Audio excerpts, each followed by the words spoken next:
सिंधी सुराणा जे अॼु जे एपिसोड में तव्हांजी आजियां आहे। सिंधी संगत जी सदाई कोशिश रहंदी आहे त असीं तव्हां लाइ सिंधी कल्चर जा अलॻि अलॻि पहलू पेश कयूं।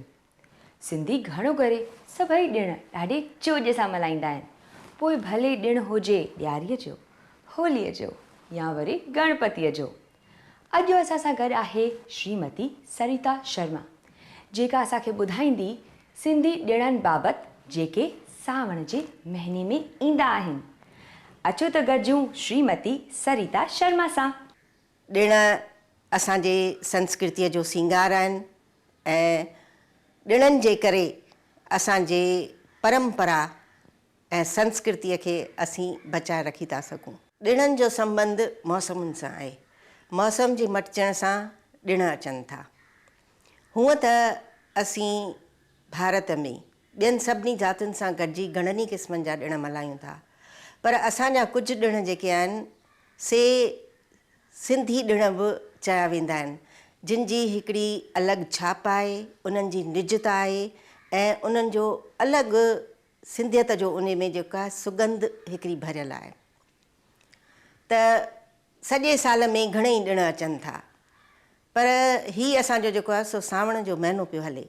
इन जे करे असीं अॼु जेके सावण जे महीने में ॾिण अचनि था, सावण जे महीने में घणे में घणा ॾिण ईंदा आहिनि, सावण जे महीने में जेके ॾिण अचनि था अॼु असीं उन्हनि जो ज़िक्र कंदासीं। सावण में सभिनी खां पहिरीं नागपंचमी या घोघरे जो ॾिणु ईंदो आहे। असांजी संस्कृतीअ में वण टिण पखी पशु जीव जंतु उन्हनि सां हिकिड़ो संबंध आहे, उन्हनि सां हिकिड़े प्यार जो ॼण त उन्हनि सां असांजो रिश्तो आहे। जीअं पिपल जे वण जी असीं पूॼा कंदा आहियूं, जीअं गांइ खे असीं माता करे पूॼींदा आहियूं, तीअं नांग बि असांजे ॿनियुनि जा, असांजे फसल जा रखवाला थींदा आहिनि। उहे ॿनियुनि में जीव जंतु ऐं कुआ मारे असांजे फसल जी रक्षा कंदा आहिनि।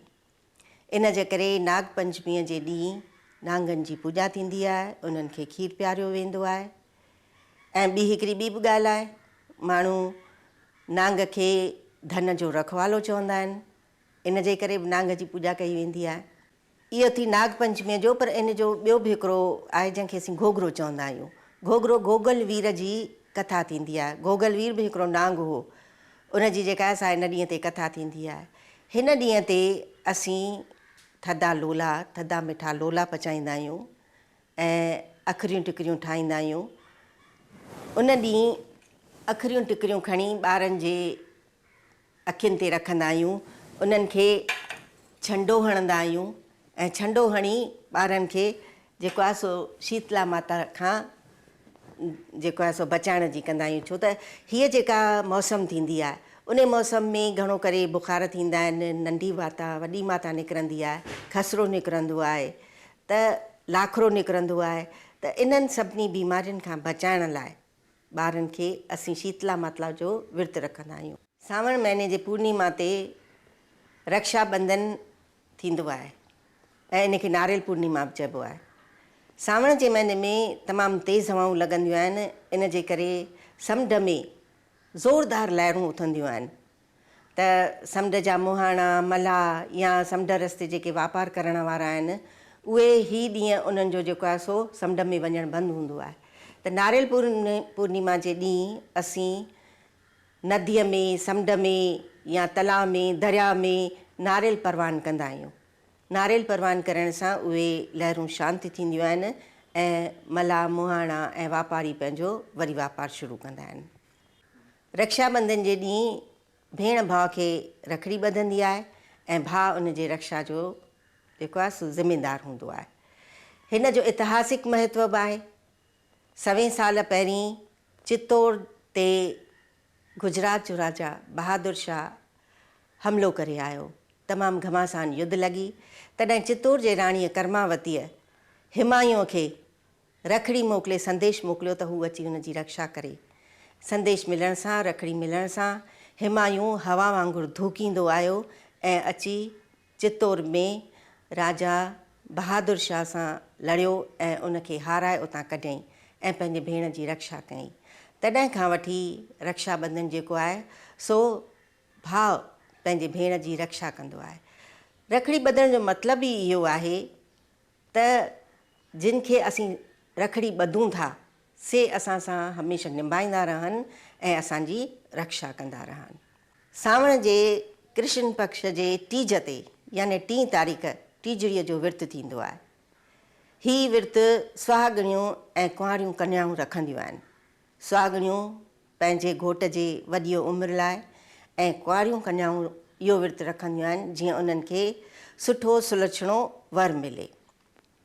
हिन ॾींहं ते सुबुह जो सवेल ई उथी असुर कंदियूं आहिनि ऐं हथनि ते मेहंदियूं लॻाईंदियूं आहिनि ऐं मुसाग लॻाईंदियूं आहिनि। मुसाग सां उन्हनि जा ॾंद अछा ऐं उन्हनि जा चप जेके आहिनि से ॻाढ़ा थी वेंदा आहिनि।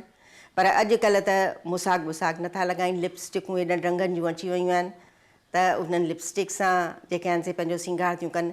हिन ॾींहं ते नवां कपिड़ा पाईंदियूं आहिनि, ॻठा पाईंदियूं आहिनि, पंहिंजो चङी तरह पंहिंजी ठाह ठूह करे सींगार कंदियूं आहिनि। अॼोके ॾींहं ते ब्राह्मण जे घर वञी मंझंदि जो मुङनि जा सला खणी ईंदियूं आहिनि, जेके सला ब्राह्मण ग्यारस जे ॾींहुं पोखींदो आहे ऐं टीजड़ी अचण ताईं उहे हथ जेॾा सला थी वेंदा आहिनि। मंझंदि जो गुरियानीअ वटि वञी कथा ॿुधी ईंदियूं आहिनि ऐं उन्हनि सलनि जी पूॼा करे ईंदियूं आहिनि। उनखां पोइ थींदो आहे चंड जो इंतज़ारु। सावण जे महीने में बादल आसमान ते छाया पिया हूंदा आहिनि, चंडु पंहिंजी झलक ॾेखारे गुम थी वेंदो आहे ऐं जीअं ई चंडु निकिरंदो आहे तीअं सभु झटपट में थाली पंहिंजी जेको आहे सो सींगारे रखंदियूं आहिनि ऐं जीअं चंडु निकिरंदो आहे तीअं चंड खे अर्घु ॾींदियूं आहिनि। अर्घु ॾियण वक़्तु चवंदियूं आहिनि, अर्घु ॾियां कोठे चढ़ी, चंडु निकितो खुंबा वेस करे, घोरियूं ॾियनिसि अर्घु खुंबा वेस करे। इन खां पोइ अर्घु ॾींदियूं आहिनि ऐं पोइ जेसि ताईं चंडु न निकिरंदो आहे तेसि ताईं उन्हनि जो विर्तु पूरो न थींदो आहे। अर्घु ॾियण खां पोइ उन्हनि जो विर्तु पूरो थींदो आहे। टीजड़ीअ खां पोइ सावण जे 7 ते 7 तारीख़ थींदी आहे 7, जंहिंखे वॾी थधिड़ी बि चइबो आहे। वॾी थधिड़ीअ ॾींहुं असीं लोला पचाईंदा आहियूं, अखरियूं टिकरियूं ठाहींदा आहियूं जीअं गोगरे ते ठाहींदा आहियूं। लोला के पचाइनि त के वरी तरीनि ऐं उनखे उन सां गॾु ॿियूं बि घणेई शयूं ठाहिनि जीअं बेसणियूं थियूं, दाल जूं मानियूं थियूं, भाॼियूं, मठो, इहे सभु ठाहे हिकिड़ो ॾींहुं अॻु रखी छॾींदा आहिनि छठ जे ॾींहुं। ऐं 7 ॾींहुं चुल्हि ठारीनि, ॿारनि खे छंडा हणनि ऐं उनखां पोइ जेके आहिनि से उन्हनि लोलनि जी अखरियुनि टिकरियुनि जी पूॼा कंदा आहिनि। थधिड़ीअ जे ॾींहुं सिंधियुनि में पते रांदि करण जो बि रवाजु आहे। घणेई ज़ालूं मर्द वही पते रांदि कंदा आहिनि। के त सावण जो सॼो महीनो पिया पतो कुटींदा आहिनि। सावण में पोइ के सावा थियनि त के सुञा थियनि। थधिड़ीअ जे ॿिए ॾींहुं गोकुल अष्टमी थींदी आहे। इन ॾींहं ते श्री कृष्ण जो जनमु थियो हो। सिंधी गोकुल अष्टमी बि धूमधाम सां मल्हाईंदा आहिनि। के विर्तु रखंदा आहिनि, कृष्ण धुनी लॻाईंदा आहिनि ऐं राति जो कृष्ण जे जनम वक़्तु हिंदोड़े खे पींघे में कृष्ण खे बाल गोपाल खे विहारे करे ऐं उनखे लोॾाईंदा आहिनि। लोॾे चवंदा आहिनि, जीरो गुड़ खाई ठाकुर मां वियाई। ऐं अहिड़े नमूने पंहिंजो कृष्ण जी भक्तीअ में उहो सॼो ॾींहुं कीर्तन भॼन कंदे गुज़ारींदा आहिनि। इहे आहिनि सावण महीने जा ॾिण। ॾिण असांजे इतिहास ऐं संस्कृतीअ जी ॼाण ॾियण वारा आहिनि। ॾिण जेके शुद्ध भावना सां, सिद्धिक सां ऐं पंहिंजी परंपरा मूजिबि रखजनि त उहे असांजे लाइ आनंद जो हिकिड़ो वसीलो था थी पवनि ऐं असांजे संस्कृतीअ खे अमर रखण लाइ इहे ॾिण जेके आहिनि से हिकिड़ो वाहण था बणिजनि।